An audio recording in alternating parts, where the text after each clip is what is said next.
ओम नमः शिवाय। नमो अर्हन्ताणम् नमो सिद्धाणम् नमो आयर्याणम् नमो वज्रायाणम् नमो लोये सव्वसाहुणम् समय सार जिन देव हैं जिन प्रवचन जिन वाणी नियम सार निर्ग्रंथ गुरु करें कर्म की हाँ। वीतराग विज्ञान पाठमाला भाग 2 अपना चल रहा है। अभी तक अपन इसके देव शास्त्र गुरु की पूजा, देव शास्त्र गुरु सात तत्व संबंधी भूल और देव शास्त्र गुरु स्तुति, ये 4 पाठ अपने हो चुके हैं। अब इसके आगे का अपन पाठ देखते हैं। मुझे एक विचार ऐसा आया कि 4 अनुयोग वाला पाठ देखें या अहिंसा वाला पाठ देखें, क्योंकि अपना रत्नकरण श्रावकाचार में अहिंसा के संबंध में ही अभी बातचीत चल रही है। अहिंसा के का ही विषय अपना चल रहा है और अभी वहां पे अपने क्या कहें, पुरुषार्थ सिद्धि उपाय ग्रंथ के आधार से ही वो सारी बात होने वाली है।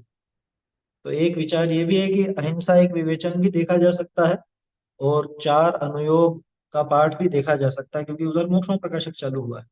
तो जैसा आप लोगों को उचित लगे वो पाठ अपन प्रारंभ करते हैं। बोलिए किसी को विकल्प हो तो।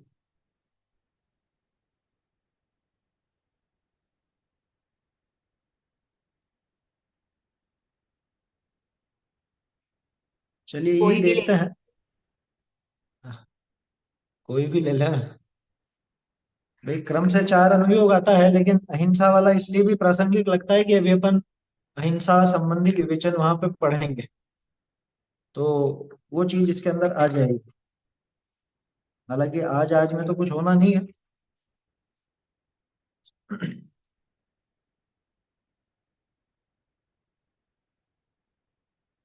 चलिए तो 4 अनुयोग वाले ही देखते हैं। अहिंसा वाला जब आएगा तब रिवीजन हो जाएगा अपना इस बहाने। इस तरह से हो जाएगा काम। 4 अनुयोग वाला पाठ ही निकाल लीजिए। चौथा पाठ, 4 अनुयोग। इसमें पहले टोडरमल जी का परिचय दिया है। वैसे अभी अपन ने मोक्षमा प्रकाशक प्रारंभ किया और उसमें उसके पहले टोडरमल जी कैसे थे क्या थे उनका परिचय भी अपने अपन ने विस्तार से देखा था। फिर भी यहाँ पे पाठ में दिया है, इसको अपन देखते हैं। आप में से कोई पढ़ना चाहें तो पढ़ लीजिए।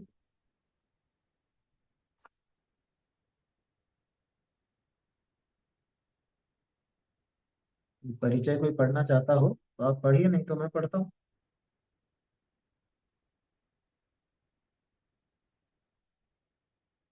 चलिए। आचार्य कल्प। हाँ पढ़िए।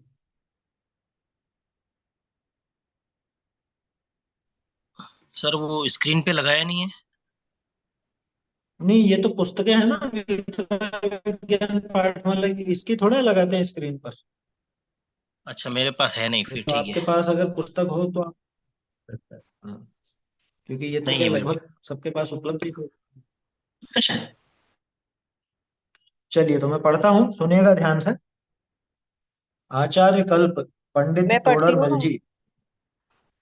मैं पढ़ती हूँ। बोलिए, जल्दी बोलते आचार्य थोड़ा। कल्प पंडित टोडरमल जी के पिता श्री जोगीदास जी खंडेलवाल दिगंबर जैन गोदी का गोत्रज थे और माँ थी रंभाबाई। वे विवाहित थे। उनके 2 पुत्र थे, हरिश्चंद्र और गुमानी राम। गुमानी राम महान प्रतिभाशाली और उनके समान ही क्रांतिकारी थे। यद्यपि पंडित जी का अधिकांश जीवन जयपुर में ही बीता, किंतु उन्हें अपनी आजीविका के लिए कुछ समय सिंघाड़ा अवश्य रहना पड़ा था।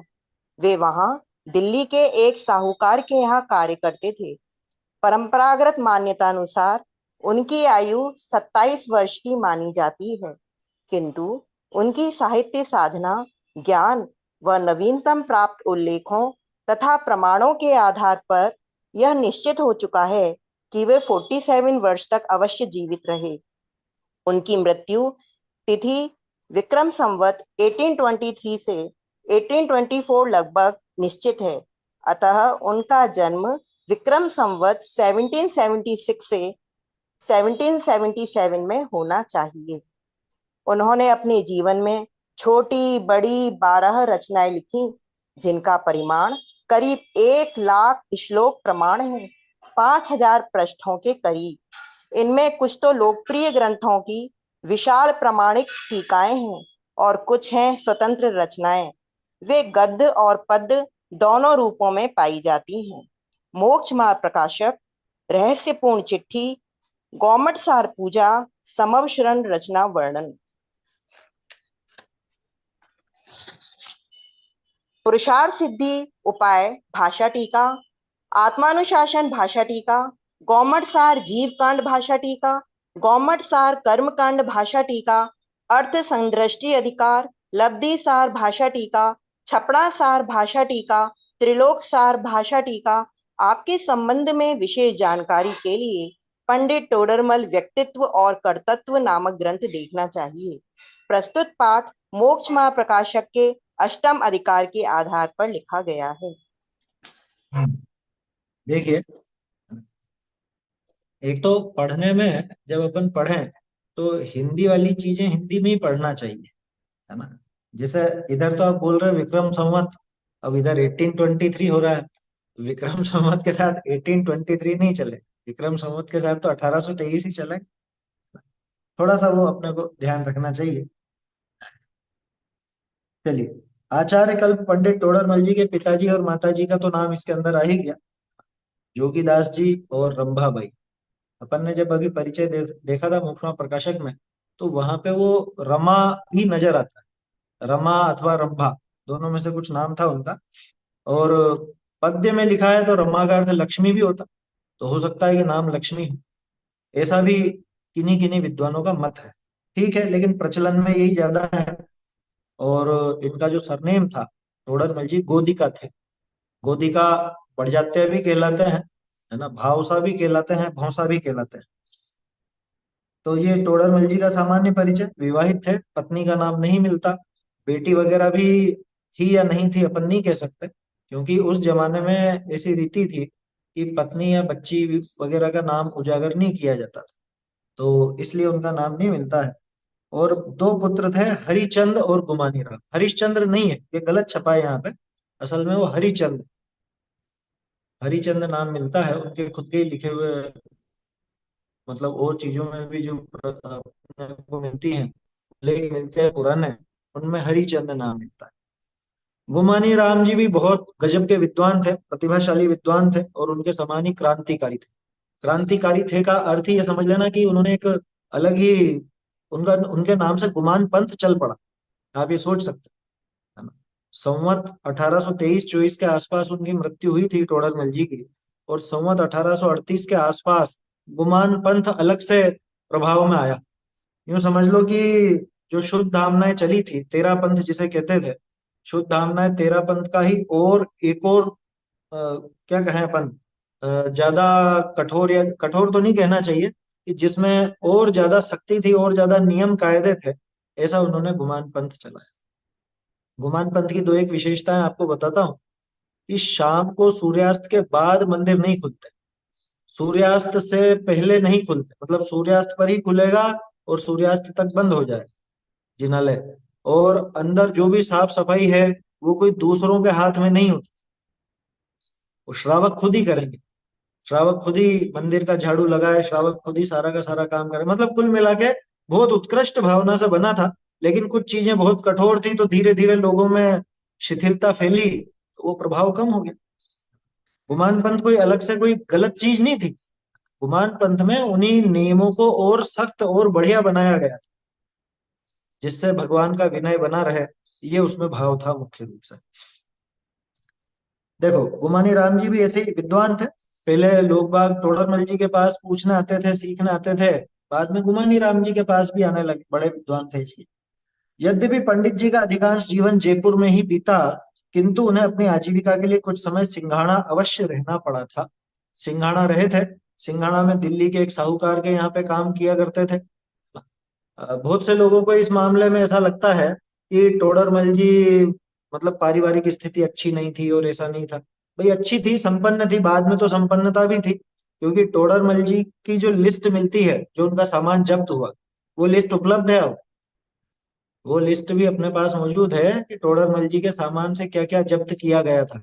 जब राजा ने उनको पकड़ा और दंड दिया था, उस टाइम पर क्या क्या उनके घर से बरामद हुआ था, क्या क्या चीजें मतलब उन्होंने जमा कर ली थी राजा ने अपने पास, उसकी पूरी एक लिस्ट बनी हुई है ना, वो उपलब्ध है। तो उस हिसाब से ऐसा लगता नहीं है कि भाई बहुत विपन्न थे या कुछ ऐसी बात थी। गए होंगे सीखने के लिए, गए होंगे कुछ काम करने गए होंगे, तो दिल्ली के एक साहूकार के यहाँ पे वो काम करते थे सिंघाड़ा। सिंघाड़ा वो जगह है जहाँ पे ब्रह्मचारी रायमल जी सबसे पहली बार टोडरमल जी को मिले। टोडरमल जी से परिचय सिंघाड़ा में ही हुआ था। रायमल जी जयपुर आए थे उनसे मिलने के लिए, लेकिन उस टाइम पे वो जयपुर में नहीं थे, उस टाइम सिंघाड़ा थे। तो रायमल जी वहाँ सिंघाड़ा चले गए और सिंघाड़ा में ही उनका परिचय हुआ। वहीं पे वो सम्यक ज्ञान चंद्रिका की एक रूपरेखा बनी और वहीं से उस ग्रंथ का लिखना चालू हुआ। परंपरागत मान्यता अनुसार उनकी आयु 27 वर्ष की मानी जाती है। पहले के लोग मानते थे ऐसा, जैसे अपन ने परिचय देखा था ना मोखमा प्रकाशक के पहले, प्रारंभ करने के पहले, तो पुराने विद्वान ऐसा मानते थे। कुछ लोग अभी भी ऐसा मानते हैं कि नहीं नहीं 27 साल की थे। किंतु उनकी साहित्य साधना, ज्ञान व नवीनतम प्राप्त उल्लेखों तथा प्रमाणों के आधार पर यह निश्चित हो चुका है कि वे 47 वर्ष तक अवश्य जीवित रहे। खुद लिखा हुआ प्रमाण मिलता है ब्रह्मचारी रायमल जी का। ब्रह्मचारी रायमल जी ने 47 स्पष्ट लिखा। 47 वर्ष की आयु वहां पे उनकी थी और 47 वर्ष की आयु पूरी करके वो स्वर्ग सिधारे, ऐसा लिखा है रायमल जी अपनी जीवन पत्रिका में। तो स्पष्ट है 47 थी, 27 नहीं। और 27 पता नहीं कैसे मान ली, क्योंकि 27 मानने में बड़ी दिक्कतें हैं। बड़ी दिक्कत क्यों है? बड़ी दिक्कत इसलिए है कि अगर संवत 1823-24 में वो 27 के थे मान ली, तो संवत 1811 में तो उन्होंने रहस्यपूर्ण चिट्ठी लिख दी थी, है ना। और रहस्यपूर्ण चिट्ठी का मतलब कि मुल्तान से आया हुआ पत्र, उस पत्र का जवाब उन्होंने उसमें लिखा, है ना। उस पत्र का जवाब लिखा संवत 11 में। तो अगर 27 मानी जाए इनकी सन 23-24 में, तो फिर सन 11 में तो ये सिर्फ 13-14 साल के, और 13-14 साल के थे, चलो हो सकता है बहुत ज्ञानी हो और 13-14 साल में भी वो सब हो जाए, कोई बड़ी बात नहीं। लेकिन चिट्ठियां इतनी दूर से आना, इसका मतलब उसके पहले प्रसिद्धि हो चुकी थी, उनकी प्रसिद्धि फैल चुकी थी, ये बड़ी बात है ना। अब 13-14 साल की उम्र में जब कोई जवाब दे रहा है इतने गंभीरता से, और उसके पहले कम से कम 3-4 साल तो प्रसिद्धि पाने में भी लगे हों, तो 9-10 साल का एक बालक वो इतना गहन अभ्यासी हो, क्योंकि उसमें नए चक्र वगैरह के भी उल्लेख है, और वो सब चीजें पढ़ करके सीख ली हो, असंभव तो नहीं है, असंभव नहीं है, लेकिन एक थोड़ी सी अटपटी बात जरूर लगती है, अटपटी बात लगती है। और वो है भी नहीं, वो बाद में उल्लेख मिल ही गया 47 वर्ष का, तो इसलिए 47 वर्ष ही मानना चाहिए उनकी आयु। उस हिसाब से देखें तो संवत 1800 कितना हो गया अपना 77 हो जाए, 1777, सॉरी 1777, 76-77 के आसपास इनका जन्म हुआ था। संवत 1776-77 के आसपास उनका जन्म हुआ, और संवत 1823-24 के आसपास उनकी मृत्यु कार्तिक के महीने में हुई, अपन जानते हैं। देखिए उनकी मृत्यु तिथि विक्रम संवत 1823-24 लगभग निश्चित है, अतः उनका जन्म विक्रम संवत 1776-77 में होना चाहिए, है ना? एक अंदाजा है, एग्जैक्ट तो केवल यह नहीं जाना। उन्होंने अपने जीवन में छोटी बड़ी 12 रचनाएं लिखी। देखो 12 अलग अलग करते हैं तो, लेकिन अगर पूरी सम्यक ज्ञान चंद्रिका को एक कर दिया जाए तो 5 ग्रंथ तो उसी में समाहित हो जाते, जिनका परिमाण करीब 1 लाख श्लोक प्रमाण है। 1 लाख श्लोक कोई अपने जीवन में लिखे, कितनी बड़ी बात है, अपने आप में बहुत विस्तार हो जाता है। देखो दुनिया में सबसे बड़ा ग्रंथ कौन सा कहलाता है आकार की दृष्टि से? सबसे बड़ा ग्रंथ माना जाता है महाभारत, जो अन्य मत का है, सबसे बड़ा ग्रंथ। और वो 1 लाख श्लोक प्रमाण पूरा नहीं है, वो ऐसा कुछ है, 92-94 हजार कुछ है। समझ में आई बात? अब गजब की बात यह है कि महाभारत एक व्यक्ति द्वारा लिखा गया नहीं। महाभारत जो लिखा गया, वेद व्यास ने पूरा इतना बड़ा नहीं लिखा था, बाद में कथाएं उपकथाएं ये सब मिल मिल के इतना बड़ा रूप उसका बन गया।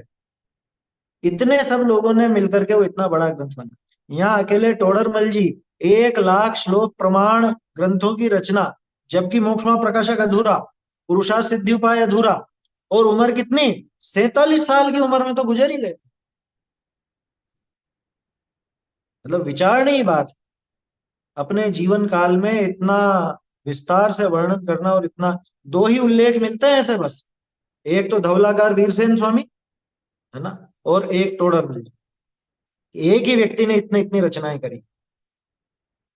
और दोनों में एक और समानता बताओ, धवला में जो प्रश्नोत्तर शैली अपनाई गई है, वही शैली टोडरमल जी ने भी अपनाई। कैसी गजब की समानता है दोनों में, कि उनका भी लगभग लगभग 1 लाख श्लोक प्रमाण की संरचना उन्होंने की, और इन्होंने भी लगभग लगभग 1 लाख श्लोक प्रमाण रचनाएं लिखी अपने जीवन काल में। हाँ, उनकी आयु शायद ज्यादा रही हो वीरसेन स्वामी की, है ना, लेकिन टोडरमल जी की तो 47 वर्ष की आयु रही। तो 5,000 पृष्ठों के करीब। अब सोचो, जब अपन ने मोक्षवाम प्रकाशक का परिचय पढ़ा था, तो उसमें एक बात आई थी कि अगर ये ग्रंथ पूरा होता तो 5,000 पृष्ठ का तो करीब यही हो जाता। इसका मतलब क्या निकला कि अगर ये जीवित रहते आगे भी और इनके ग्रंथ पूरे होते, तो आप मान के चलो 10,000 10,000 पृष्ठों के करीब तो इनके जीवन का लेखन हो जाता, यानी 2 लाख श्लोक। नहीं, बेटी का उल्लेख पूरा मिलता नहीं है। मतलब मैंने पहले एक बार जब हम लोग पढ़ते थे, उस टाइम पर दादा से इस बारे में चर्चा की थी, क्योंकि दादा ने उन पर शोध प्रबंध लिखा। तो उन्होंने ऐसा जिक्र किया था कि शायद बेटी भी थी उनके, शायद, उन्होंने खुद ने भी शायद बोला। तो पक्का उल्लेख मिलता नहीं है बेटी थी या नहीं थी, हो भी सकती है, नहीं भी हो, अपने को पता नहीं, क्योंकि कुछ ऐसा प्रमाण मिलता नहीं है। देखो, तो सर टोडरमल जी ऐसे, को ये धवला वगैरह अवेलेबल थे ही नहीं, धवल वगैरह ये तो हाँ, कहाँ अवेलेबल थे टोडरमल जी को। गोमट सार वगैरह तो थे ना। हाँ गोमट सार वगैरह। बस धवला वगैरह में वही चीज है जो गोमट सार आदि में, है ना। तो इसलिए ऐसा नहीं समझना चाहिए कि उनके ज्ञान में कोई कमी थी। धवला मंगाने के लिए उन्होंने लोगों को भेजा भी था, उस यात्रा का विवरण भी लिखा है। और वहां पे एक भाई डालू राम जी की तो मृत्यु हो गई थी वहां पर, जिन लोगों को भेजा वहां पे, उनके उनमें से एक की मृत्यु भी हो गई, आयु पूरी हो गई थी वहां। इसलिए वो नहीं आ पाए। ग्रंथ वहां पे विराजमान है ऐसा उल्लेख तो मिला, लेकिन वहां के लोगों ने दिए नहीं, देखने को ही नहीं दिए। अभी भी इस सदी में जो प्रकाशन हुआ है बहुत चोरी छुपे हुआ है, मालूम थोड़े ना, चोरी छिपे प्रकाशित हुए हैं, देते ही नहीं थे, फोटो तक नहीं खींचने देते या देखने को ही नहीं देते थे।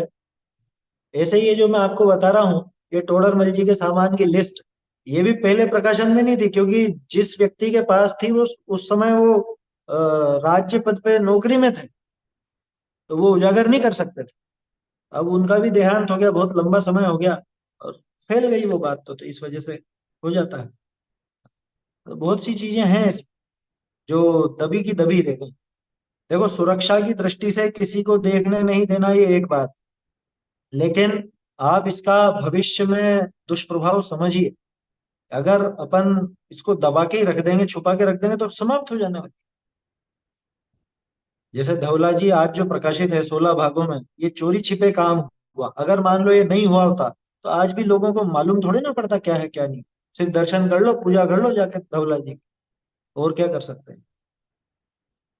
यही विचार हमको आया था, तब हमने मोक्षमा प्रकाशक की सम्यक ज्ञान चंद्रिका, गए तो हम पुरुषार्थ सिद्धि उपाय और आत्मानुशासन के लिए थे, क्योंकि मोक्षमा प्रकाशक का तो अपने पास फोटोकॉपी भी उपलब्ध थी ओरिजिनल, लेकिन योग से वो मिले ही नहीं। यही दो मिले, सम्यक ज्ञान चंद्रिका और मोक्ष मार्ग प्रकाशक।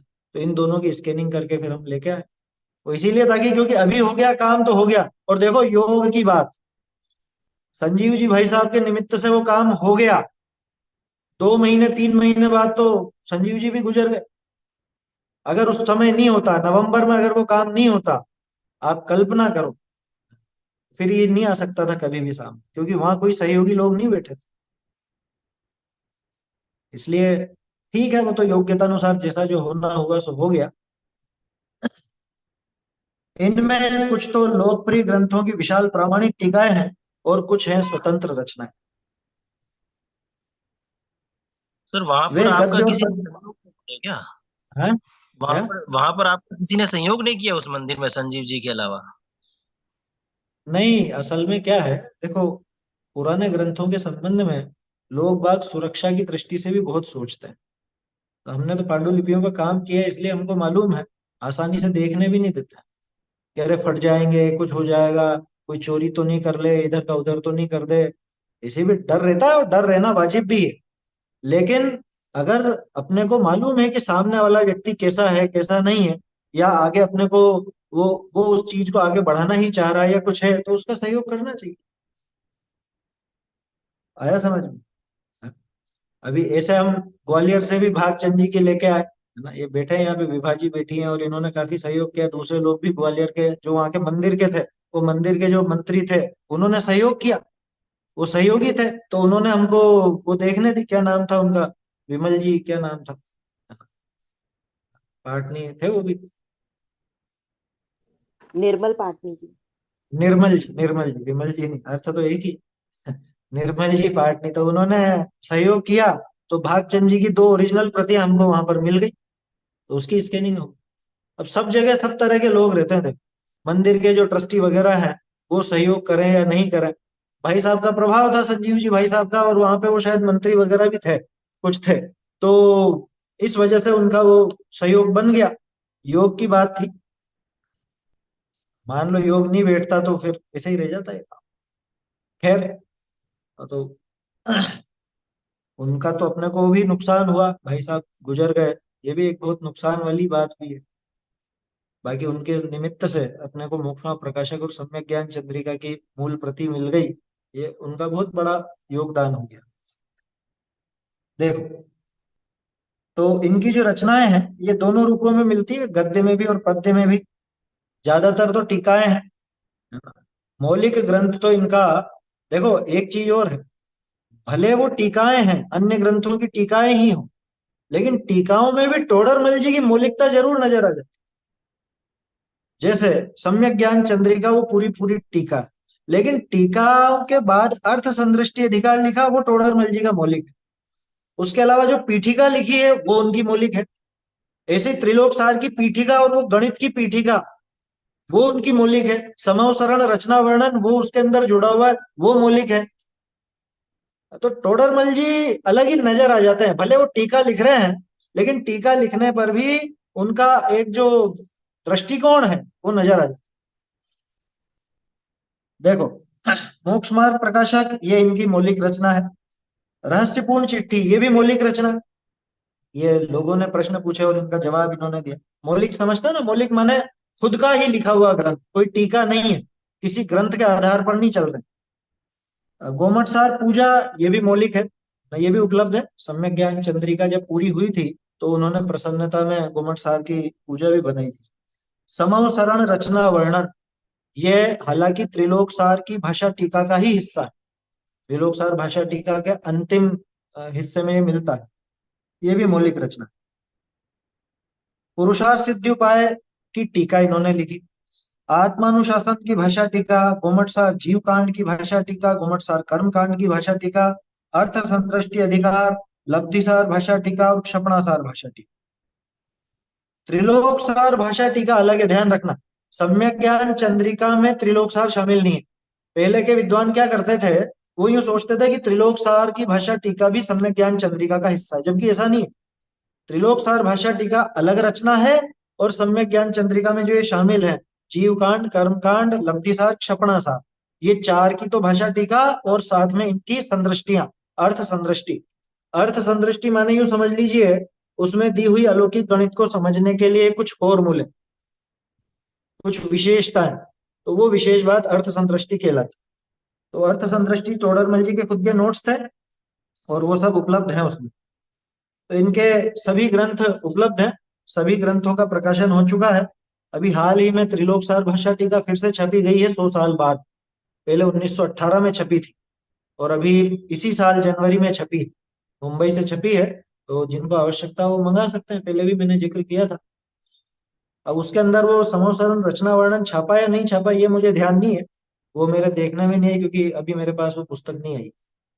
बाकी पहले जो छपा था सन 1918 में, यानी कि 105 साल पहले, उस समय तो उसके पीछे समोसरण रचना वर्णन नहीं था। हमने तो हस्तलिखित प्रति के आधार से उसका अभ्यास किया, लेकिन सर पीडीएफ तो चलिए। आएगी होगी उसकी, अब त्रिलोक सर पीडीएफ भाषा अभी तो हाँ अभी अवेलेबल नहीं हुई है, आएगी तो ग्रुप पर जरूर चढ़ाएंगे, ग्रुप पर भेज देंगे वो। पुरानी वाली की पीडीएफ तो है अभी भी, वो पहले भी चढ़ाई थी उसका। और कुछ आप समझो चाहे नहीं समझो, लेकिन पीठिका जरूर पढ़ने लायक है। पीठिका बहुत सुंदर है, बहुत सुंदर है ना। उसकी पीठिका हो गई, सम्यक ज्ञान चंद्रिका की पीठिका हो गई, ये दोनों पीठिकाओं से पता चलता है कि उनके दिमाग में मोक्ष मार्ग प्रकाशक तब से ही पक रहा था, है ना। वो आया बाद में, लेकिन वो जो विचार थे वो सब चीजें उनके पहले से थी, और अध्यात्म उनमें कूट कूट के भरा हुआ था। कर्णानुयोग के ग्रंथों की पीठिका देखोगे, लगेगा ही नहीं कि ये कोई कर्णानुयोग के ग्रंथ की पीठिका है, ऐसा लगेगा ये अध्यात्म की बात यहाँ क्या कर आया समझ। तो मोक्षवा मतलब टोडरमल जी के तो मन मस्तिष्क में अध्यात्म ही भरा हुआ था, तो उनके भले वो अपने को कर्णानुयोग के नजर आते हैं, लेकिन अंदर अध्यात्म था, वो अध्यात्म निकल करके बाहर आया, ऐसा है। ये आपकी पुस्तकों में 7, 8, 9, 10, 11, 12 इनके सामने एक लाइन लगा रखी होगी सम्यक ज्ञान चंद्रिका की। तो इसमें से यूं समझ लेना त्रिलोक सार सम्यक ज्ञान चंद्रिका का हिस्सा नहीं, बाकी के 5 तो सम्यक ज्ञान चंद्रिका है। माने गुमटसार जीव कांड, गुमटसार कर्म कांड, लब्धिसार, क्षपणासार और अर्थ संदृष्टि अधिकार, ये सब मिलकर के सम्यक ज्ञान चंद्रिका कहलाते, त्रिलोक सार भाषा टीका, है ना। बोलिए। सर एक बात ये है कि टोडरमल जी बहुत आध्यात्मिक विद्वान थे, और हम्म। वो मुनि धर्म भी नहीं अंगीकार कर पाए। और क्या है कि उस समय की कोई मुनि उस भारत में कोई मुनि थे उनके समय में, ऐसा उल्लेख है कि उस टाइम पे कोई मुनि अवेलेबल नहीं था। तो उन्होंने भी इस चीज की शुरुआत नहीं की। तो आपको क्या लगता है क्या कारण हो सकता है उसके पीछे? कारण क्या हो सकता है, उनको मालूम था कि मेरी अभी ऐसी भूमिका नहीं है, वो समझते थे अपने भावों को। उनको ये पक्का पता था कि अभी मेरे 3 कषाय चौकड़ी का अभाव जैसा लगता नहीं है, तो वो क्यों लेते। ये कोई चैलेंज वाली बात या कोई परंपरा शुरू करने वाली चीज नहीं है, क्योंकि आप ये जो प्रश्न कर रहे हो ना, ये प्रश्न किसी के संबंध में भी उठाया जा सकता है कि साहब इतने विद्वान थे और ऐसे थे और आध्यात्मिक भी थे, ये मुनि क्यों नहीं बन गए। क्योंकि मुनि होना कोई ऐसा नहीं है कि भाई अभी मेरा मन किया और मैं बन जाऊं। अपनी भूमिका भी तो देखी जाएगी, अपने भावों को टटोला जाएगा, कोई चैलेंज पूर्ति करने का काम तो है नहीं। क्योंकि लोग बाग ऐसी बात करते हैं ना, तुम्हारे स्वाध्यायियों में कोई क्यों नहीं हुआ, अरे इसीलिए नहीं हुआ क्योंकि मालूम पड़ा कि ये काम ऐसा नहीं है, हल्का नहीं है, ऊंचा काम है। मेरी भूमिका जब तक उस लायक नहीं हो, मैं कैसे उसके लिए कदम बढ़ा दूं। अभी मैं उस लायक नहीं हूं और मैं मुनि बन जाऊं तो फिर क्या होगा, फिर तो मैं दोष ही दोष लगाऊंगा। इससे अच्छा ये है ना कि इसी भूमिका में ज्यादा से ज्यादा अच्छा कर सकूं खुद के लिए। दूसरों की दृष्टि तो है ही नहीं, लेकिन खुद में अपना कल्याण कर सकूं, इस भूमिका में जितना अच्छा कर सकता हूं वो करूं, ये ज्यादा अच्छा है। या ऊंची भूमिका धारण करके और उसमें दोष ही दोष लगाता रहूं, दोष पूर्ण कर दूं, क्या चीज अच्छी। उन्होंने अपनी भूमिका को समझा था, इसलिए वो नहीं हुआ। मित्र पक्ष वाले हम पे यही तो आरोप लगाते हैं कि पर उपदेश कुशल बहुत तेरे। जब अपने पे आती है तो बहाना ऐसा ढूंढ लेते हो कि आप कुछ हमारी भूमिका नहीं है, क्योंकि शास्त्रोक्त बहाना है कि भूमिका नहीं है ये तो, इस टाइप का। तो उसका जवाब क्या है हमारे पास? जवाब यही है ना कि भाई ये चैलेंज का काम नहीं है, ये कोई चैलेंज वाला काम नहीं है कि तुम में से कितने बन गए, तुम बन के दिखाओ, या पर उपदेश कुशल बहुत तेरे। अरे भाई, मुनिराज भी सिद्धत्व की बात करते हैं, तो हाथों हाथ सिद्ध क्यों नहीं हो जाते, सिद्ध क्यों नहीं हो जाते हाथों हाथ। भाई अपनी भूमिका अनुसार वो सारा काम होता है और अपनी योग्यता अनुसार वो सब काम होता है ना। उनसे ऐसे व्यक्तियों को तो जवाब देने की जरूरत भी नहीं, क्योंकि वो समझेंगे भी, है ना। भाई हम भी बन जाते, अगर हम इस बारीकी को नहीं समझते तो हम भी बन जाते। हमें ये मालूम पड़ा कि भैया भूमिका के हिसाब से वो काम होना चाहिए। भूमिका माने अपने भावों को परख करके अपने भावों के हिसाब से वो काम होना चाहिए, क्योंकि प्रतिज्ञा ऐसे ही नहीं ले ली जाती। महाव्रती बन गए, महाव्रत की प्रतिज्ञा ले रही, और पूरा ही अनाचार चल रहा है महाव्रत में, फिर ऐसा मुनि बन करके क्या होगा बताओ। आया समझ? अंदर में तीन कषाय चौकड़ी का अभाव ही नहीं है तो कैसे मुनिपना आएगा। और फिर हमने तो अष्टपहुड़ पढ़ लिया, हमको मालूम है कुंद कुंद आचार्य जो दिगंबर जैन धर्म के मुखिया हैं, जिन्होंने मुनि पने को एक क्या कहें अपन, स्थिरता प्रदान की, उसका एक रूप निश्चित उन्होंने दिखाया। बना बनाया तो था ही सही, लेकिन जो शिथिलता आ रही थी, उन सब शिथिलताओं पर प्रहार कुंद कुंदाचार्य देव ने किया। तो उन्होंने हमको बताया ना क्या क्या गलतियां होती, क्या क्या कमियां होती। जब वो सब नजर आ रहा है तो फिर कैसे ऐसे कदम बढ़ा ले। और अगर वैसे होंगे, तीन कषाय चौकड़ी का भाव बन पाएगा, जरूर बनेंगे, क्यों नहीं बनेंगे, बनने की भावना तो है ही। ये तो अपन कहते ही हैं हमेशा कि वह श्रावक श्रावक नहीं जिसे मुनि होने का भाव नहीं आता। आया समझ? तो अपने को ये समझना चाहिए, उस जमाने में नहीं थे और टोडरमल जी क्यों नहीं बने, ये कोई प्रश्न नहीं है, वाजिब प्रश्न नहीं है। उनको लगता है ऐसा बनने जैसा तो बन जाते। और टोडरमल जी के किस्से में तो एक और बात कही जा सकती, कि उनकी आयु ही तो पूरी हो गई जल्दी, हो सकता था वो आगे बन जाते। 47 की आयु में तो उनको मृत्युदंड दे दिया गया, क्या कर सकते। चलिए, तो इस तरह से ये टोडरमल जी का परिचय अपन ने देखा है। अब पाठ अपन प्रारंभ करते हैं। चार अनुयोग बहुत रोचक ढंग से बनाया हुआ पाठ है और समझ में आना चाहिए, आएगा। दो जने आप में से कोई पढ़ना चाहे तो पढ़ लीजिए, एक छात्र बन जाइए, एक अध्यापक बन जाइए, जिनके पास पुस्तकें हो।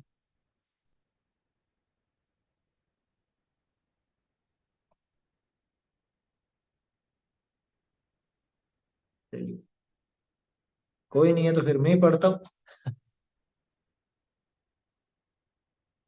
देखो, छात्र और अध्यापक का संवाद है इसके अंदर, है ना। इसमें बिल्कुल एक तो बात मैं भी पढ़ इसी ढंग सकती से हूँ, चलेगी। हाँ, एक तो पढ़िए मैं तो पढ़ आप पढ़िए। सकती हूँ, तो आप अध्यापक हाँ। बन जाइए और क्या। मोक्ष हम्म। मार्ग प्रकाशक में किसकी कहानी है? मोक्ष मार्ग प्रकाशक में कहानी थोड़ी ही है, उसमें तो मुक्ति का मार्ग बताया गया है। अच्छा, तो मोक्ष मार्ग प्रकाशक क्या शास्त्र नहीं है?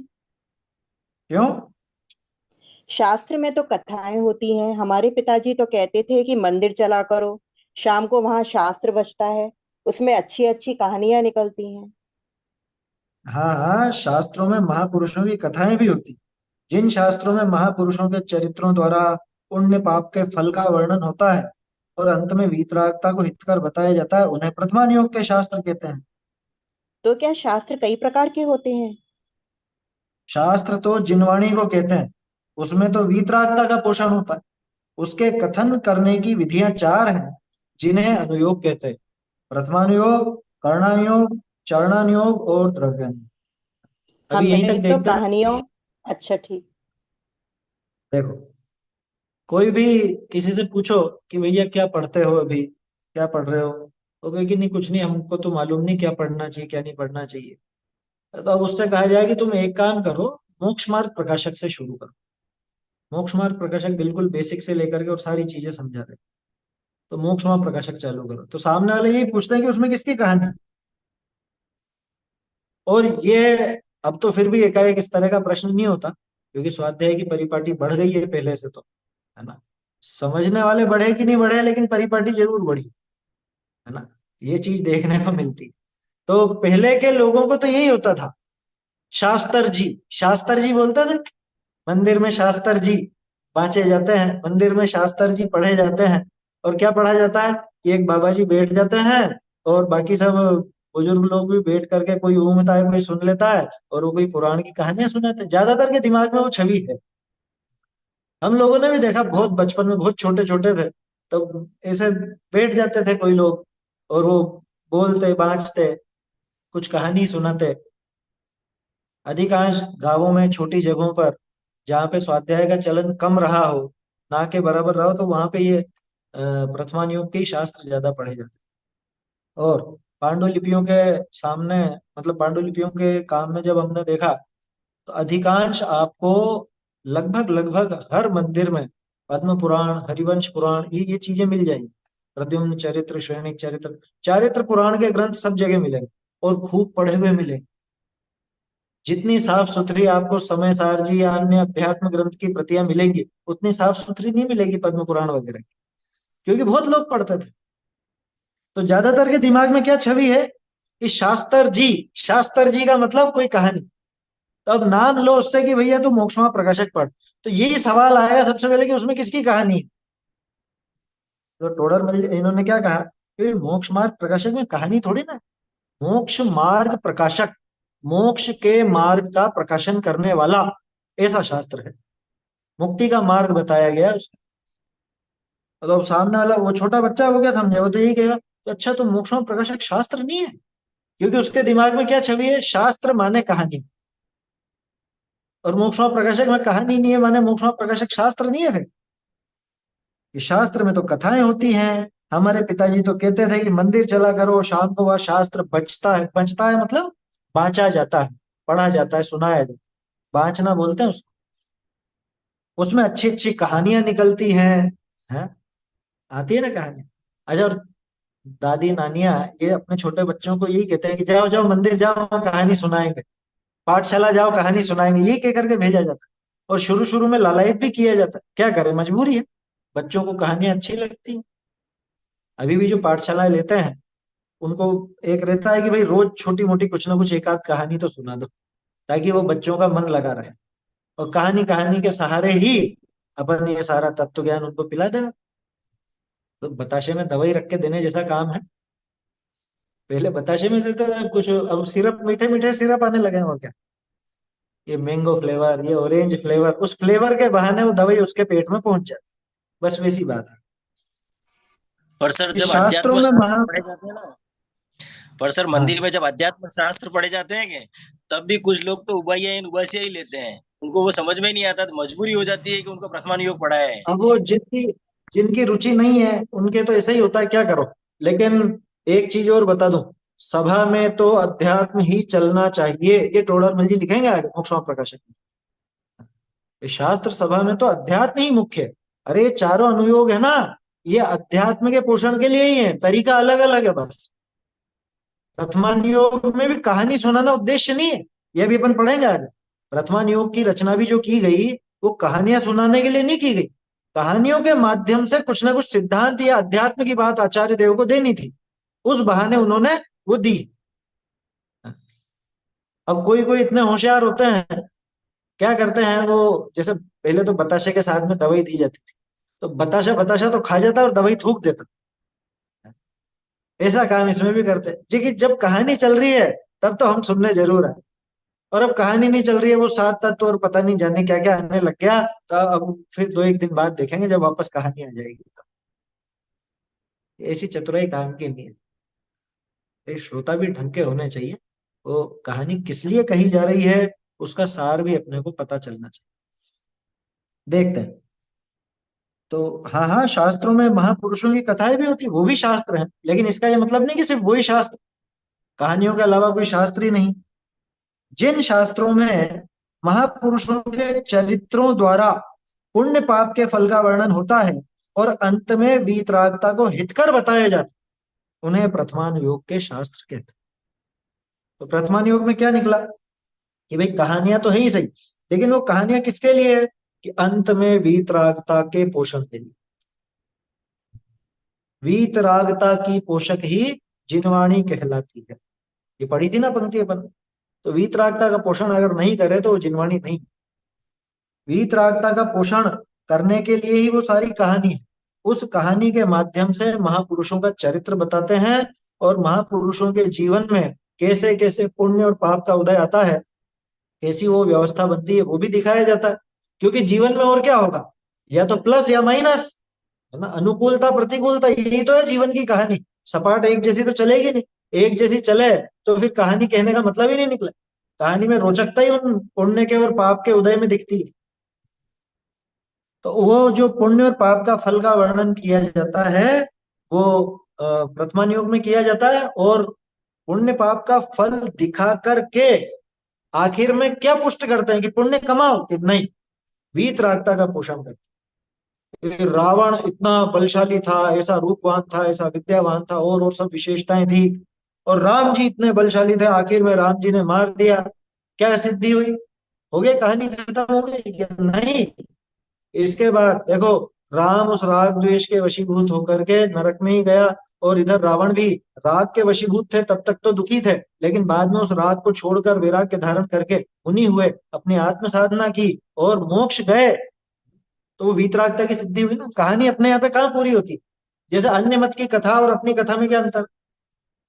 अन्य मत की कथा तो वहीं खत्म हो जाएगी, राम जी और रावण को जीत करके और आ गए, है ना, रावण को जीत करके आ गए, और राग मतलब यहाँ पे राजपाट संभाल ली, ठीक है, इतने में उनकी कहानी खत्म। और अपनी कथा में क्या होगा कि आखिर में जहां वो स्वयं वैराग्य धारण करके राम जी है दीक्षा ले लिए, और फिर अपना आत्मानुभव किया, स्वरूप साधन किया, मोक्ष गए। आया समझ? क्या लिखा? राम नरक में गए? राम थोड़े नरक में गए। हाँ, वो बोलने में आ गया होगा, ये तो उल्टा है ना। रावण राम को जब तक राग था, जब तक राग था तब तक तो दुखी थे राम जी। लक्ष्मण का राग, सीता का राग, वो सब दुख देखा ना, तब तक आकुलता थी उनको। और उसके बाद राग छोड़ करके वो मुनि बने, मुनि बन करके आत्म साधना की और सिद्ध हुए, तो वहां पे पूर्ण सुखी हुए। तो अपनी कहानी तो आखिर में मुनिपना, मोक्ष, अनंत सुख की प्राप्ति यहाँ जाके पूरी होती है अपनी कहानी। उनकी कहानी में तो आगे की किस्से मालूम ही नहीं है कि भाई राम जी राज करने लग गए, उसके बाद क्या हुआ ये बताओ। उसके बाद की कहानी उनसे पूछोगे तो मालूम ही नहीं। आखिर में क्या हुआ, आखिरी बात आती ही नहीं, क्योंकि उनका प्रयोजन उतना ही है, हमारा प्रयोजन वीतरागता का है। तो हम तो आखिर तक वो वीतरागता जहां सिद्ध होती है वहां तक ले जाते हैं और उसी का पोषण करते हैं ना। माने राग से दुख और वीतरागता से सुख, ये चीज सिद्ध हुई ना कहानी से भी। राम रावण की कहानी से भी क्या सीखे? यही सिद्ध हो कि राग द्वेष दुख का कारण है, और चाहे वो अपने परिवारजनों का राग हो, चाहे वो शुभ राग हो, वो भी दुख का कारण है, और वैराग्य वीतरागता ये सुख का कारण है। यही सिद्ध हुआ ना। तो क्या कहा? उनके चरित्रों द्वारा पुण्य पाप के फल का वर्णन होता है, और अंत में वीतरागता को हितकर बताया जाता है। आखिर में वीतरागता को ही हितकारी कहा जाता है। उन्हें प्रथमान योग के शास्त्र कहते हैं। हाँ सही है। छह ढाला में अपनी कहानी है, पहले ही ढाल में। अरे मोक्षों प्रकाशक में भी ये पूछ रहा था ना ये कि किसकी कहानी है, तो हमारी कहानी, कि जीव ने अनादि काल से कैसे कैसे मिथ्यात्व का सेवन किया, कैसे कैसे दुख हुआ, जीव दुखी क्यों है, तो अपना विज्ञान बताया पूरा, कि हम हमारे दुख का कारण क्या है, उस दुख का निवारण कैसे हो, सुख कैसे हो, ऐसा है। तो क्या शास्त्र कई प्रकार के होते हैं? हाँ, कई प्रकार के होते हैं, चार तरह की तो शैली अपन ने देखी है। लेकिन खास चीज क्या है, शास्त्र कैसा भी हो, वीतरागता का पोषण तो उनमें होता ही। वैराग्य का पोषण होगा तो ही वो जैन शास्त्र है, वैराग्य का पोषण नहीं हो तो वो जैन शास्त्र नहीं है। क्योंकि हमारी तो सीधी सी बात है, वीतरागता की पोषक ही जिनवाणी कहलाती है। आया समझ में? ऐसा है। शास्त्रों की परिभाषा है ना वो अपने रत्नकरण जी में, आप तो पज्ञ मनुल्लंघ्य मत दृष्टेष्ट विरोधकम तत्वोपदेश कृत सार्वम शास्त्रम कापथ घट्टन।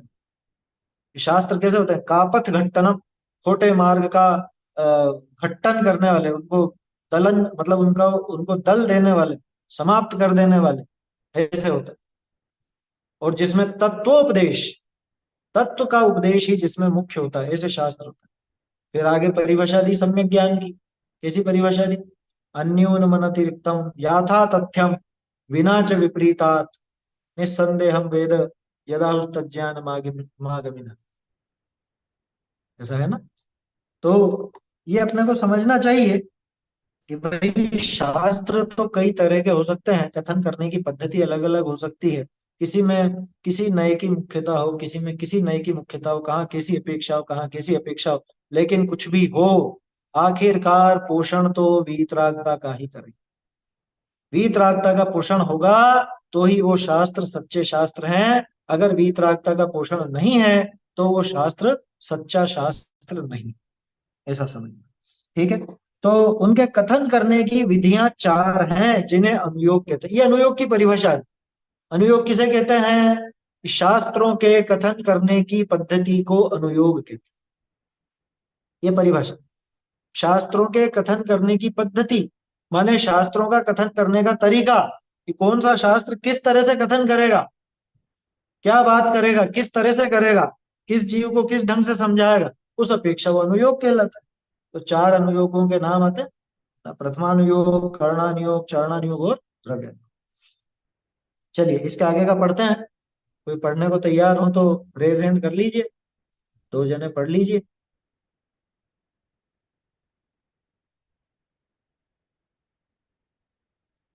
नहीं तो फिर हम ही पढ़ते हैं। चलिए एक हमें जना तो भी होगा तो कहानियां, हाँ, हमें तो कहानियां वाला शास्त्र ही अच्छा लगता है, इसमें खूब आनंद आता है। भाई शास्त्र की अच्छाई तो वीतरागता रूप धर्म के वर्णन में है, पूरी कहानियों में नहीं। तो फिर यह कथाएं शास्त्रों में लिखी ही क्यों हैं? तुम ही कह रहे थे कि हमारा मन कथाओं में खूब लगता है। बात यही है कि रागी जीवों का मन केवल वैराग्य कथन में लगता नहीं। अतः जिस प्रकार बालक को पतासे के साथ दवा देते हैं, उसी प्रकार तुच्छ बुद्धि जीवों को कथाओं के माध्यम से धर्म यानी वीतरागता में रुचि कराते हैं और अंत में वैराग्य का ही पोषण करते हैं। अच्छा, यह बात है। यह प्राण और चरित्र ग्रंथ प्रथमानुयोग में आते होंगे। कर्णानुयोग में किस बात का वर्णन होता है? कर्णानुयोग में गुणस्थान, मार्गणास्थान आदि रूप तो जीव का वर्णन होता है और कर्मों तथा तीनों लोकों का भूगोल संबंधी वर्णन होता है। इसमें गणित की मुख्यता रहती है क्योंकि गणना और नाप का वर्णन होता है ना। यह तो कठिन पड़ता होगा। पढ़ेगा ही, क्योंकि इसमें अति सूक्ष्म केवल ज्ञान गम्य बात का वर्णन होता है। गोमटसार जीव कांड, गोमटसार कर्म कांड, लब्धिसार और त्रिलोकसार ऐसे ही ग्रंथ हैं। यहीं तक देखते हैं अभी। देखो, अब वो कह रहा हमें तो कहानियों वाला शास्त्र ही अच्छा लगता है, ज्यादातर तो वही अच्छा लगता है, मजा भी उसी में आता है। फटाफट पढ़ लो या फटाफट सुन लो, कुछ काम करते करते भी सुन लो तो कहानी तो पूरी याद रह जाती है। तत्व की बात काम करते करते सुने तो याद नहीं रहती। कि हमको तो कहानी वाला शास्त्र ही अच्छा लगता है, उसमें खूब आनंद आता है। भैया आनंद भले आता हो, लेकिन शास्त्र की अच्छाई किसमें? कहानी में। शास्त्र की अच्छाई किसमें? वो तरह तरह के छंद बने हुए हों और खूब वर्णन हो अलग अलग बातों का, उसमें? कि नहीं, शास्त्र की अच्छाई तो वीतरागता रूप धर्म के वर्णन में है, कोरी कहानियों में नहीं। आया समझ? ये छोटे छोटे से प्रश्न हैं। जैसे पहले अपना प्रश्न बन गया कि शास्त्र में किसका पोषण होता है, दूसरा प्रश्न बन गया अनुयोग किसको कहते हैं, तीसरी बात बन गई शास्त्र की अच्छाई किसमें है। ये शास्त्र की अच्छाई तो भैया वीतरागता रूप धर्म के वर्णन, वीतरागता के पोषण में शास्त्र की अच्छाई है। अन्य चीजों में मतलब शास्त्र कौन सा अच्छा कि जो वीतरागता का पोषण करे, वो शास्त्र अच्छा। जिसमें राग द्वेष का पोषण हो वो शास्त्र नहीं, वो तो शस्त्र है। वो हमारा वो जिनवाणी है ही नहीं। ठीक है साहब, जब शास्त्र की अच्छाई वीतरागता के पोषण में है, कहानियों में नहीं है, तो फिर ये कहानियां लिखी क्यों है? हाँ? सीधी बात ये आती है, कहानियां लिखी क्यों फिर? अरे तुम ही बोल रहे थे ना कि कहानियां अच्छी लगती हैं। तो आचार्यों के पास उपाय क्या था? सामने वाले को वो समझाना तो है, लेकिन ये हम सीधी सीधी आत्मा की बात करेंगे तो सुनेगा नहीं। तो क्या करें कि एक काम करो, इसको कहानियां अच्छी लगती है, कहानियों के माध्यम से लिखो। अच्छा देखो, एक चीज बताता हूँ जो पाठ में नहीं है। आपको पता है चारों अनुयोगों में सबसे आखिर में कौन सा अनुयोग चला? सबसे पहले तो आप कह दोगे अध्यात्म भी था, कर्णानुयोग भी था, या चरणानुयोग भी था। मूलाचार शुरू में ही दिख जाता है, समय सार भी शुरू में ही दिख जाता है, षटखंडागम भी दिख जाता है। तीन अनुयोग तो दिख गए। प्रथमानुयोग सबसे आखिर में चालू हुआ, पता है? छठी सातवीं शताब्दी के पहले का कोई प्रथमा युग का ग्रंथ मिलेगा नहीं आप।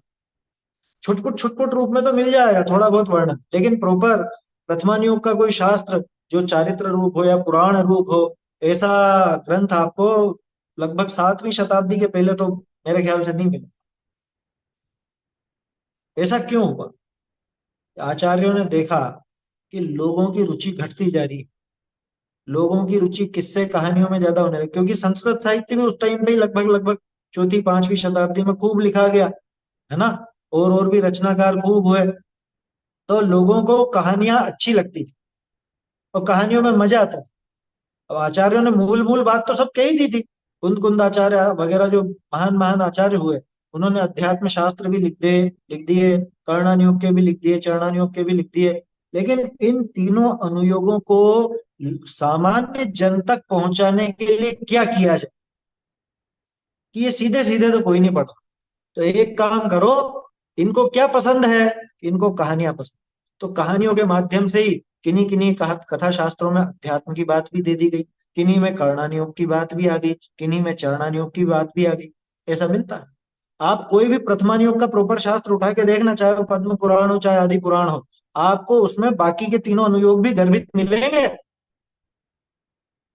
जैसे प्रथमानुयोग की शुरुआत में कहानी जहाँ चालू होती है, वहीं पे वो 6 काल का परावर्तन और वो 3 लोक का वर्णन वो सब आ जाता है। इसी इस 3 लोक के मध्य में मध्य लोक है, मध्य लोक में जम्बू द्वीप है, जम्बू द्वीप के भरत क्षेत्र में इस नगरी में ये राजा रहता था, फिर वो कहानी पूरी चालू होती है। लेकिन वो उस राजा की नगरी तक आने के लिए पूरा 3 लोक दिखा दिया ना, और वो राजा कब हुआ ये समझाने के लिए वो काल की बात आ गई, कि 6 काल होते हैं, 6 में से एक सुकमा सुकमा होता है, फिर सुकमा होता है, सुकमा दुखमा होता है, दुखमा सुकमा होता है। तो दुखमा सुकमा के समय जब ये चौथा काल चल रहा था, तब ये राजा हुआ। यही तो करना नहीं होगा, और क्या है? यही तो पढ़ी ना परिभाषा बना, लोकालोक विभक्ते युग परिवृत्तेश चतुर्गति नाम च, चारों गतियों का वर्णन भी आ गया। तो प्रथमा नियोग में कर्णा नियोग भी कर दी। फिर कहीं पे ऐसा प्रसंग बनेगा कि कोई श्रावक दुखी हुआ, है ना, उसको संसार में दुख लगा, तो मुनिराज के पास गया, तो मुनिराज ने उसको मुनि दशा की प्रेरणा दी, वो नहीं धारण कर पा रहा है, तो फिर उसको श्रावक दशा की प्रेरणा दी, तो श्रावक के व्रत आदि का श्रावकाचार का वर्णन आ गया उस बाहर। आया समझ में? या मुनि बनने का भाव हुआ तो कैसे मुनि बना, कैसे कैसे उसके महाव्रत थे, क्या क्या पालन किए, उस बहाने वो सारे महाव्रतों का वर्णन हो गया, मुनिराज के और श्रावकों के आचार का यानी कि आचरण का वर्णन हो। ये चढ़ना नहीं होगा। और बीच बीच में जहाँ पे कुछ ऐसा मौका मिलता उपदेश आदि का, तो वहां पे कि समो शरण लगा, समो शरण में भव्य जीव गए, वहां पे उनको 7 तत्व का, 6 द्रव्य का, 9 तत्व का, इनका सबका, 9 पदार्थों का इनका वर्णन मिला। ये द्रव्य नहीं होगा। तो प्रथमान योग असल में सिर्फ कहानी नहीं, प्रथमान योग एक मीडियम है, माध्यम है, उस माध्यम से बाकी के तीनों अनुयोगों को आचार्य देव परोस देते। अब समझ में आया क्यों कहानियां लिखी गई और सबसे बाद में क्यों लिखी गई? मतलब आप इतिहास देख लेना, नहीं मिलेगा आपको प्रथमान युग के शास्त्र पहले के नहीं मिलेंगे, सातवीं शताब्दी के आसपास ही मिलेंगे, उसके पहले नहीं मिलेंगे, बाद में तो फिर भी मिल जाएंगे। तो कहने का अर्थ यह है कि भाई लोगों का मन कथाओं में खूब लगता। बात यही है कि रागी जीवों का मन केवल वैराग्य कथन में लगता नहीं, केवल तत्व की बात में लगता नहीं। अरे अभी मान लो, जैसे अपन चर्चा कर रहे हैं आपस में, है ना, और मैं चर्चाओं में कुछ उदाहरण भी लेता हूँ, कुछ अपने प्रैक्टिकल जीवन की बातें भी अपन लेते हैं, तो उस बहाने वो बात समझ में आ जाती है। अगर बिल्कुल सीधा सीधा वो वही चलता रहे, सीधी सीधी आत्मा की बात करते रहे, तो बहुत बोझिल सा लगने लगे। क्या करें, हमारी बुद्धि वैसी है ना, अपनी बुद्धि वैसी है कि थोड़े बहुत कुछ उदाहरण हो, कुछ तर्क हो, युक्तियां हो, तो वो बात अपने गले उतरती, सीधी सीधी बात अपने गले नहीं उतरती। इसमें कमजोरी किसकी है? इसमें कमजोरी तो हमारी। तो हमारी कमजोरी है कि हम वो दवाई सीधे सीधे नहीं ले सकते, तो आचार्यों ने हमको तरह तरह अलग अलग माध्यम से वो सब दवाई पिलाने का प्रयास किया। बोलिए। तो ये प्रथमानु युग का सबसे पहला शास्त्र कौन सा मिलता है अपने को? संभवतया पद्म पुराण ही मिलता है ना, क्योंकि पद्म पुराण रवि सेनाचार्य सबसे पहले के थे, जिन सेनाचार्य उनके बाद के। तो जिन सेनाचार्य का आदि पुराण है, उत्तर पुराण है। दूसरे जिनसेन नहीं, हरिवंश पुराण वाले जिनसेनाचार्य अलग है, वो बाद वाले हैं। ये आदि पुराण उत्तर पुराण वाले जिनसेनाचार्य पहले। उत्तर पुराण तो क्या कहें, उत्तर पुराण तो गुणभद्राचार्य ने पूरा किया। ऐसा है, वो पूरा इतिहास है, आप देखेंगे तो मालूम पड़ेगा कि कब कौन सा लिखा गया। ऐसा है। चलिए, तो जिस प्रकार बालक को पतासे के साथ दवा देते हैं, उसी प्रकार तुच्छ बुद्धि जीवों को, तुच्छ बुद्धि किस लिए, तुच्छ बुद्धि इसलिए नहीं कि ये कम समझता है, बल्कि इधर समझने में रुचि नहीं है इसलिए तुच्छ। समझता तो खूब है, दुनिया भर की सब बातें समझ लेता है, और जीएसटी वीएसटी सब सीख जाता है ना। अकाउंटिंग कैसे करनी है, कब कैसे पैसा बचाना, टैक्स कैसे बचेगा, ये सब विद्या समझ जाता है। और जिसका जो काम है उस काम की बारीकी सब समझ जाता है, लेकिन यहीं आके इसकी बुद्धि काम नहीं करती। आए समझ, वो वकालत सीख लेता है और दुनिया भर के नियम कायदे जान लेता है? लेकिन यहाँ आके कहता है कि साहब हमको समझ में, ये है तुच्छ बुद्धि। तुच्छ बुद्धि माने कम समझदार नहीं, तुच्छ बुद्धि माने सही जगह रुचि नहीं होना। उसी प्रकार तुच्छ बुद्धि, वैसे देखा जाए तो यहाँ तुच्छ बुद्धि बड़ी की मात्रा आएगी।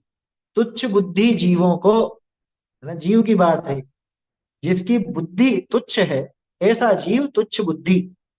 तो तुच्छ बुद्धि जीवों को कथाओं के माध्यम से धर्म में रुचि कराते हैं, और अंत में वैराग्य का ही पोषण करते हैं। कि अच्छा ये बात है, ये पुराण और चरित्र ग्रंथ प्रथमा योग में आते हैं, है ना, ये स्पष्ट बात है। देखो इसमें एक और चीज अपने को जानने मिलेगी, चारों अनुयोगों के दो दो प्रकार।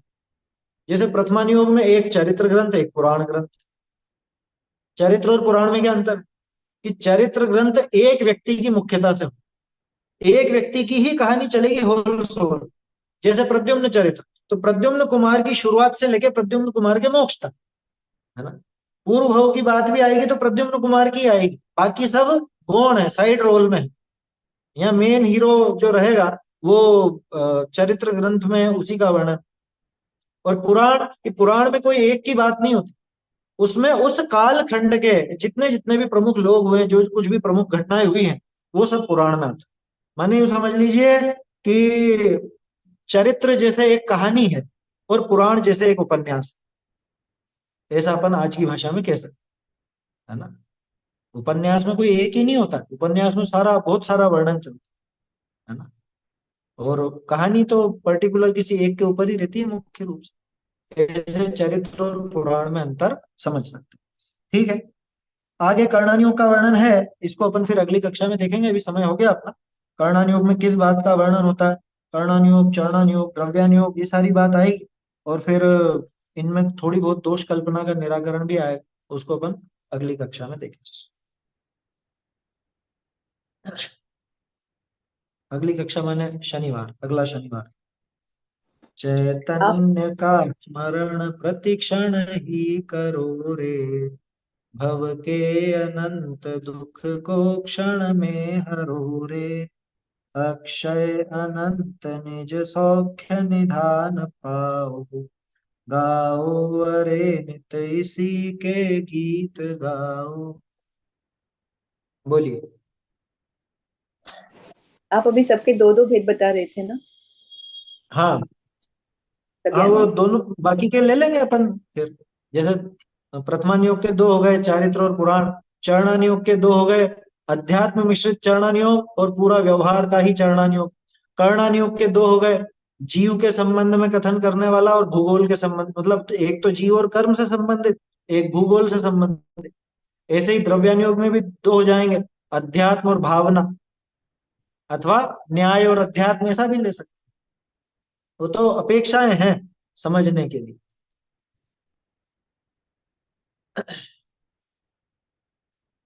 महिमा है अगम जिनागम की, महिमा है अगम जिनागम की, जाहि सुनत जड़ भिन्न पिछानी, हम छिन मूरति आतम की।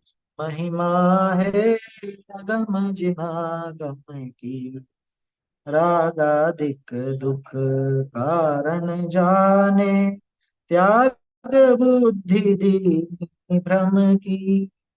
ज्ञान ज्योति जागी घट अंतर, ज्ञान ज्योति जागी घट अंतर।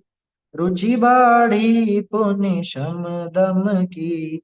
महिमा है अगम जिनागम की। कर्म बंध की भई निर्जरा, कारण परम पराक्रम की। भाग चंद शिव लालच लाग्यो, भाग चंद शिव लालच लाग्यो। पहुँच नहीं है जहाँ जम की। महिमा है अगम जिनागम की।